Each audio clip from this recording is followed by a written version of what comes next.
What's up, everybody? Viper FPV here, and today have something really cool here.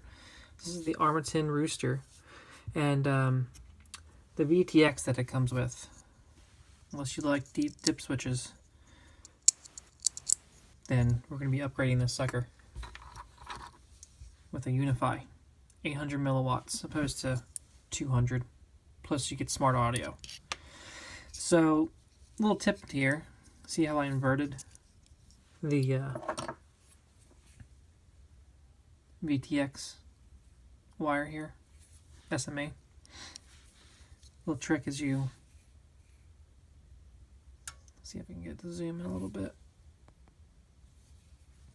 Put some solder right there, and this is ground, so you can solder right to this edge here and put it right on the corner, so then this thing ain't going anywhere. So I shortened up the wires already. So this is smart audio. The white wire, the yellow is video, and then we have the red, which is positive, and then the two blacks. You only really technically need one of them, but I might just put them together and just because it's really kind of a pain in the butt try to get them out of the connector. So we're just gonna actually mount it just like that. It actually fits pretty nicely in here. Actually feels like it was meant to have this in there. And then we'll bend this back into the slot in here for the VTX.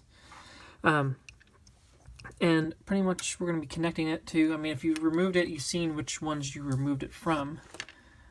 But right here, we have the actual video out. So camera goes into the flight controller, goes into the OSD, and then it comes out this pin here.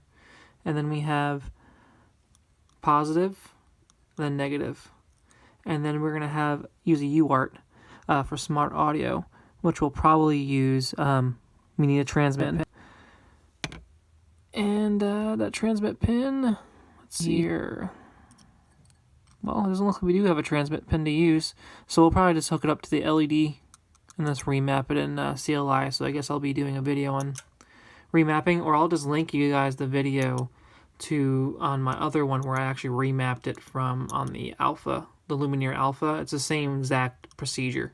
You're gonna pretty much unassign the pin, and then you're gonna hit save, and then you're gonna go ahead and assign this to a soft serial port, and then you're gonna go ahead and save it, and then it's gonna go ahead and you're gonna show the ports, and then you're gonna assign smart audio to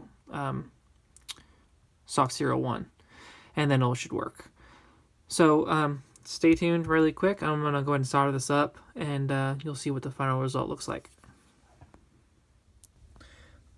Alright, now through the beauty of YouTube, I was able to get it all soldered on there, and I rolled it up a little nicely so it looks somewhat professional looking. Now we have the Unify here. Now what I like to do, I really like when it comes with this blue double-sided tape. So what I'm going to do is I'm going to peel that off.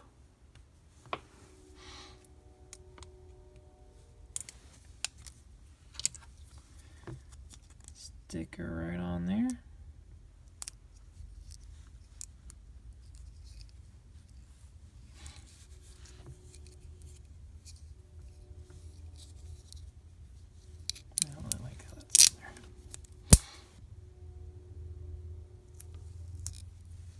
There, it's perfect.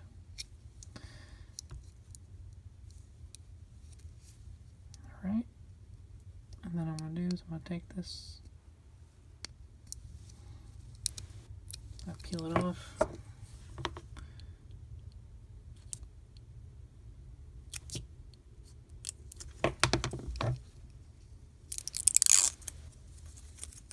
That was all sticky.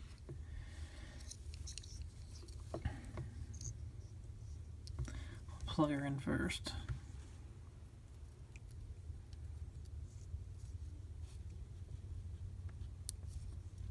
Our little click. Line her up.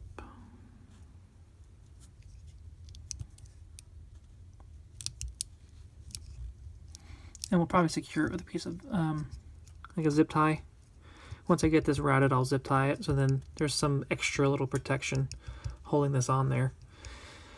And then when I took this apart, it had, now I don't think, where's the original one go? There it is. See how much longer this one is? See how much shorter this one is? So we're gonna jam it in there. I don't have the plate because it's pre-built, so it didn't come with the plate. They use the Unify, but guess what? We're gonna use it anyway. Let's see how that works.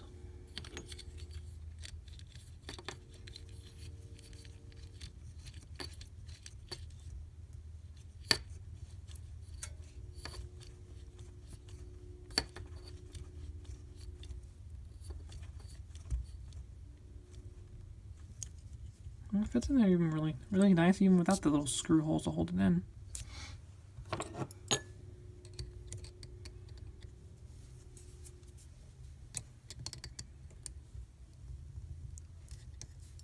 Need something to hold that with, not a pair of pliers.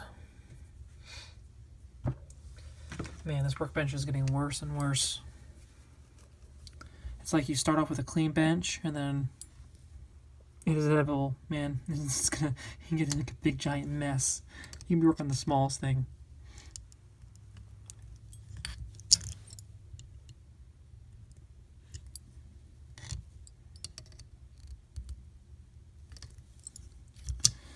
Alright, we'll see how that performs. Hopefully it performs okay. And it's secured inside the SMA. But what I'm going to do next is I'm just going to wrap a, just extra protection, put a zip tie around it. And then this part is done. And then we're going to go and move over to beta flight. And like I said, we're going to enable that. We're going to do reassign the UART because I used the LED pin. And then we're going to go ahead and I'm going to put a link to that video because it's pretty much going to be the same. I don't think I'm going to do another video just showing you how to reassign the UART, the LED pin, because it is exactly the same, does it regardless of what kind of flight controller you're using. The only thing that might be different is that you might be using, it would be a different pin number. So what you do is you put in a resource list and it'll spit out what the LED pin number is, and then you'll just go ahead and just write that on a piece of paper, and then you take resource space whatever none, and then it'll clear it the UART and then save, clear it off, and then it'll save, and then assign this to that whatever pin that is for soft serial. But again, stay tuned to the channel. I'm going to be putting a crossfire on here as well, and then I probably will be dropped the review by now, so you'll see that on my page too. So just like and subscribe. And we have a lot of interesting things in 2018. So see you guys later.